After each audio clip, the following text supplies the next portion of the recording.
Hello fellow watchers and enjoyers, Ash here with a slightly different video today. As today, I'm going to be somewhat reacting, somewhat discussing the Who Killed Lauren storyline, this obviously in Coronation Street.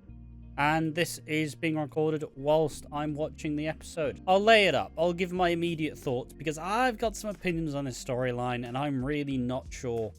I'm not sure how popular they'll be. I've been into Coronation Street for years, but I've not really been the biggest fan I've been in a decent chunk of time. I'm back into watching it now after a decent 3-4 month break, but it still took me a long while to get back into it. And I've not been entirely sure about this Who Killed Lauren storyline, simply because it was a bit muddied. It's like, oh, she's disappeared and it's a murder. It's like, okay, like, it's really ambiguous whether she's actually dead. Obviously, this is what we're finding out, but like, you're just supposed to expect that suddenly she's dead out of nowhere. No real proper build to it. Just like oh, she's dead. Lol. So it's initially quite a very confusing stance for me, and it's a character who, let's be real, I don't think anybody really gave that much of a shit about. I can't lie. I don't think I've seen Lauren be anybody's favorite character whatsoever. It felt like there needed to be a bit more tragedy within this, and obviously the tragedy will be explored, and we'll say that. And I don't want to be one of those people who are like, I fucking guessed it, but boys, I guessed it as well. I predicted either Nathan Curtis or Neil Clifton were gonna be involved in here, and I fucking nailed it. Is he going to be the killer? I don't know. It's a very strange one for me. It doesn't really feel like there's a good answer, and I don't really think any of these responses will be particularly satisfying. I just don't know what this storyline was meant to do. It's a whodunit that doesn't have a strong motive for anyone, and it's at such an advanced point that, like, will they spend the next several months getting away with it? Like, so I suppose all I'm hoping is that the reveal will make it all worth it. Now, I'm imagining the reveal will just be like, we'll see the attack on Lauren, and then I'll like pan up and we'll see someone's face. If I had to be a guess, I feel like it's too easy for it to be Nathan, but he does have probably the strongest motive out of everyone. I'm kind of leaning towards Joel at this point.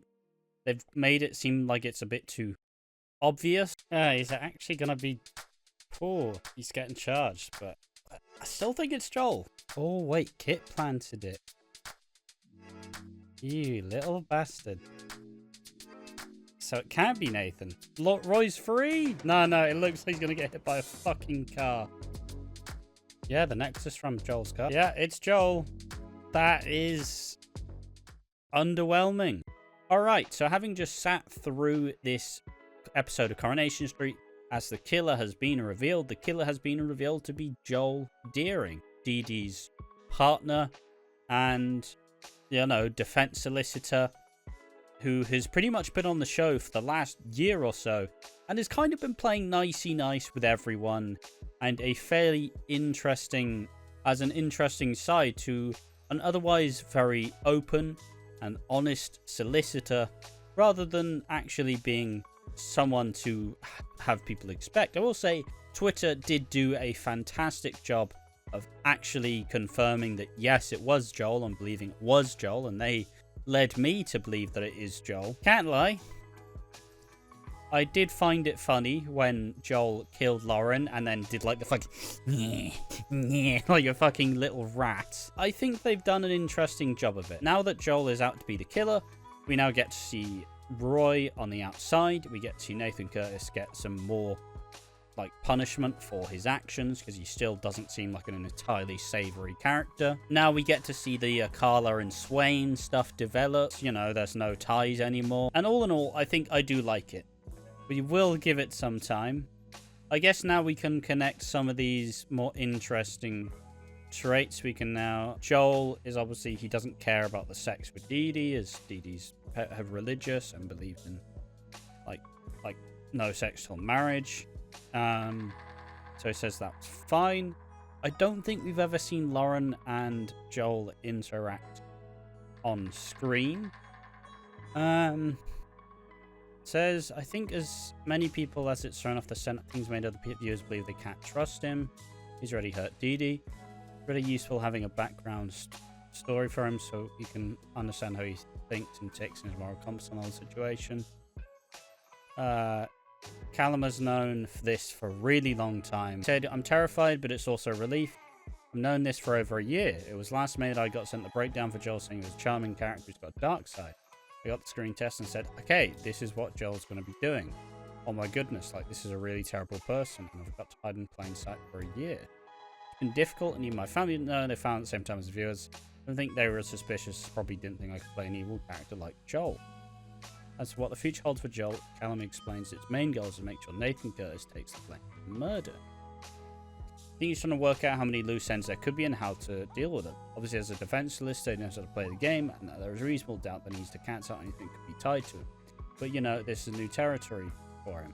Might have been in a situation before where he's broken the law and not treat people very nicely, but this is new and I feel like it means real concern. He has to make it stick on Nathan so no one suspects it could be Joel. Okay, I now like the reveal. I like the chance that it felt a bit too easy for it to be Nathan. I think Nathan's still offended. It doesn't make any sense as to why he still has USB drives with young girls on his, like, in his van. But I do think that it'll be interesting to see this play out. In terms of killers, this is more akin to a likely killing out of necessity Richard Hillman type killer rather than a very open and loud and bold killer like Stephen Reed, for example. It's not quite as cold and calculated as Phelan, but all things considered, I think this reveal will have been worth it. It wouldn't have been as good if it had been Nathan. It would have been a bit too predictable in a sense. But I do think that Twitter did a very good job in actually making sure they figured out who the fuck it is. And I'll give credit to them. I usually shit on Twitter and Reddit, but credit to them. I think they pulled this one off quite well. I will say it's now a relief that A, we don't have to see Roy in jail anymore, because that's fucking rough. Obviously, it's nice for the Nathan stuff. I assume that's going to wrap up. Probably not that quickly, but...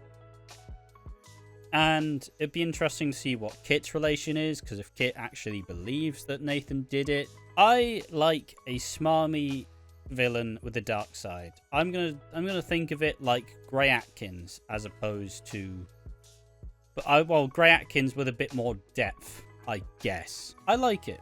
All right, it took a while for it to sit in, but I definitely do like it.